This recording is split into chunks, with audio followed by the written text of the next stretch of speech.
In the back, they're all saying there's like 15 people. The room's full. The room's full.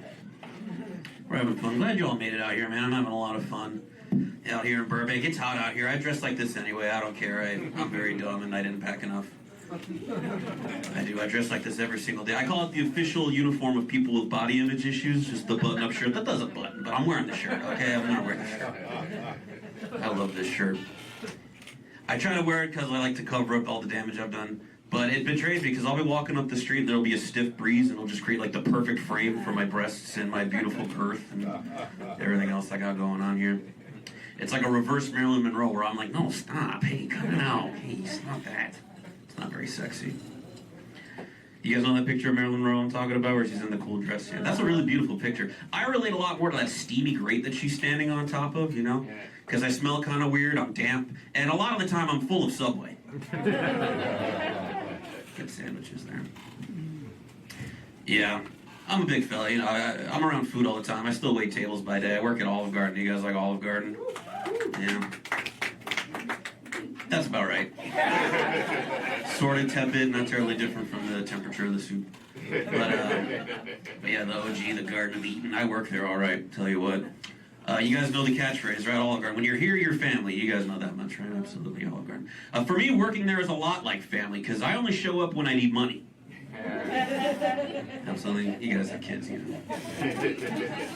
Break them off $50 in a Tupperware ravioli, call it a day. Me too. They let me do my laundry there sometimes. If the dish machine's hot enough, get my toiletries taken care of. Yeah, I've worked there a really long time. It's actually pretty embarrassing at this point how long I've been there. Like, I have friends back home who have finished serving a tour of Iraq. I'm still serving a tour of Italy. It's no good, man. I've got the Purple Heart to show for it, but it's not the medal, it's the cholesterol. It's catching up to me. Lipitor? Eddie? No? I'll take a bump. Yeah, working there a really long time. There's a whole group of us that have been there working forever. We've got a little nickname for ourselves. We call ourselves the Olive Guardians. The defenders of the al dente. You know? I'm a man of the broth myself. A humble servant of the house salad. Delicious. I was talking to my ex-girlfriend. She's telling me she's entering her villain era. I'm still in my marinara. Saucy guy.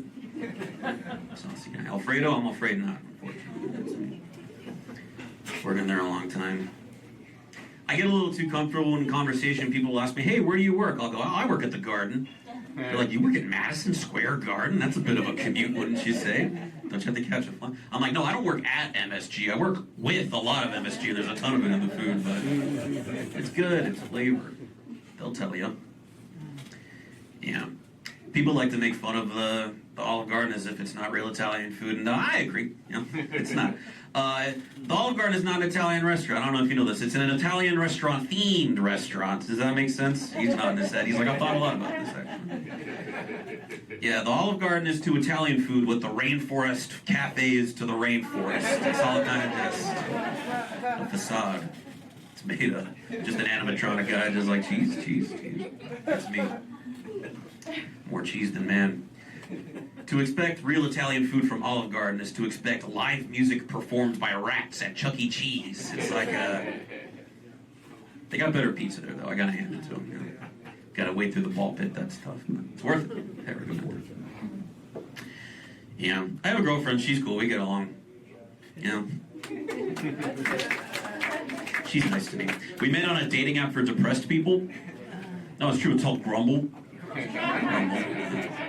Grumble, grumble, grumble. You don't gotta swipe left or right. You just swipe those tears out of your eyes, buddy. You are about to get laid. I did. I had to upgrade to premium, but you do what you gotta do to get laid. Yeah. She's dating a comedian, which is a hell I wouldn't wish on my worst enemies, but we do our best. And we got in a big fight recently. It was actually pretty intense. And it was fully my fault, I recognize it. I was explaining to her the difference between a hullabaloo and a rigmarole. Does this happen to you guys? You getting this here? She's like, I can't fucking do this anymore. This is stupid. You're just making words up. I'm like, well, if you're going to dope me in the middle of this Applebee's, that's going to be a whole hullabaloo, and I don't know if that's what you want to cause right now, all right? That's too much. And then we'd have to break our lease, all that paperwork, all that rigmarole, you wouldn't want that. She's like, how about I rigmarole the back of my car over your neck? Is that what it's going to take for you to shut up? She didn't ask to be Latina, but she's very good. Cool, gang. I think that's all the time I have. I'm Andrew Fahey. Thank you all so very much. Hope you enjoyed the best. This is the best ever.